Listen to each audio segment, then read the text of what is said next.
Oi, pessoal, bom dia. Então, segunda-feira, mais um vídeo. Hoje a gente vai conversar um pouquinho sobre a nossa unidade 5, que a gente está começando hoje, e que ela vai tratar um pouquinho sobre alguns desafios dessas organizações que a gente já vem comentando, né, pelo mundo VUCA, pelas megas tendências, que é a questão da diversidade e de compliance. Então, vamos acompanhar aqui um pouquinho a apresentação sobre esses dois temas. Bom, como eu falei, né, no momento de turbulência na sociedade, a gente também tem essa turbulência no mundo corporativo, né? Então, inovações, novas tecnologias, mudanças demográficas, a questão política, econômica, tudo isso impactando, né? E claro que isso exige uma nova postura da liderança e novas formas e práticas de gestão.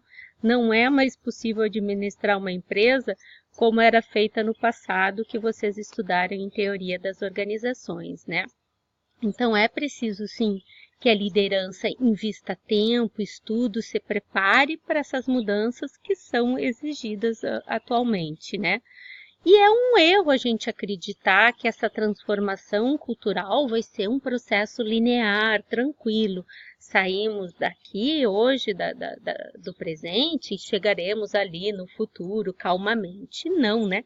Todo o processo de transformação a gente sabe que é um pouco caótico e a gente precisa saber lidar com isso, tá bom? Então, esse caminho de transformação não é linear, sempre que surge alguma ruptura, alguma coisa nova, novamente, há uma turbulência, há um desconforto, né, dessa mudança, e isso e para isso, né, demanda diferentes pessoas pensando, interagindo nessas novas possibilidades e caminhos de se administrar e gerir uma organização, né? E, novamente, a liderança é fundamental, porque é ela que vai puxar, encabeçar, dar direção para todas essas novas implementações que a empresa vai exigir, tá joia? E aqui a gente começa a falar já um pouquinho de quanto essa liderança vai precisar acolher a diversidade e diversas opiniões, tá bom? Então, nós vamos falar desses dois temas. Compliance. Quem já fez teorias da opinião pública, a gente discutiu um pouquinho e teve um seminário sobre compliance. Então, eu vou falar aqui um pouco rapidamente sobre o tema. E sobre os dois, compliance e diversidade, tem mais material para vocês lerem no materiais complementares e materiais da disciplina, tá bom? Então, o que é compliance? De uma maneira geral, é toda a atividade, as regras, as normas que vai assegurar que a empresa está cumprindo todas as regulamentações necessárias, seja trabalhista, fiscal, ambiental, enfim. Minha empresa segue regras financeiras, onde não há desvio de recursos, um exemplo. Minha empresa segue as regras ambientais, um exemplo. Cuida do meio ambiente, se preocupa se não há vazamento de nenhum produto químico. Em relação à trabalhista, a minha empresa cumpre com as leis trabalhistas, né, impostas e exigidas no país. Enfim, então compliance é isso, assegurar, são regras, atividades, processos que assegurem a ética na empresa, né, na organização.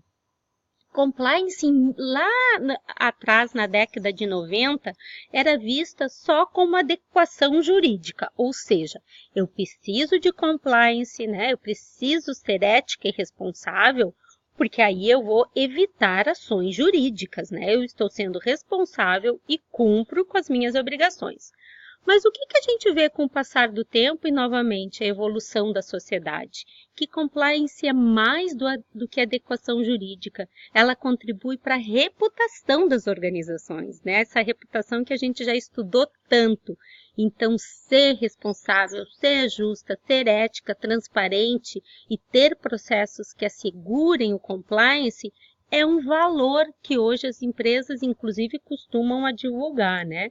Então, é uma abordagem muito mais sistêmica e que depende de todas as pessoas de uma organização. A pessoa que trabalha no chão de fábrica, como a gente diz, na operação, até a presidência. Todos devem ser éticos, né?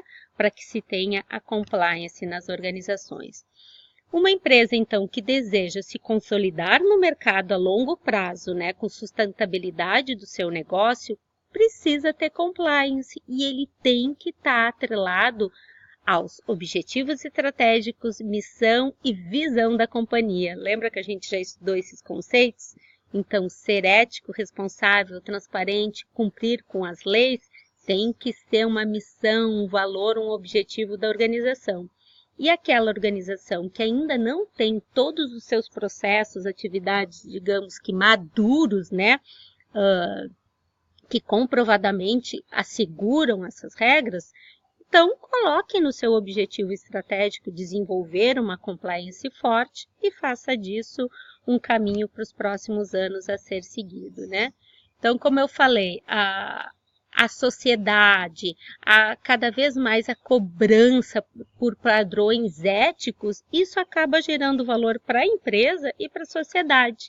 E a gente tem vários exemplos de empresas que não tinham uma compliance forte e que acabou, inclusive, dando prejuízos para o Estado.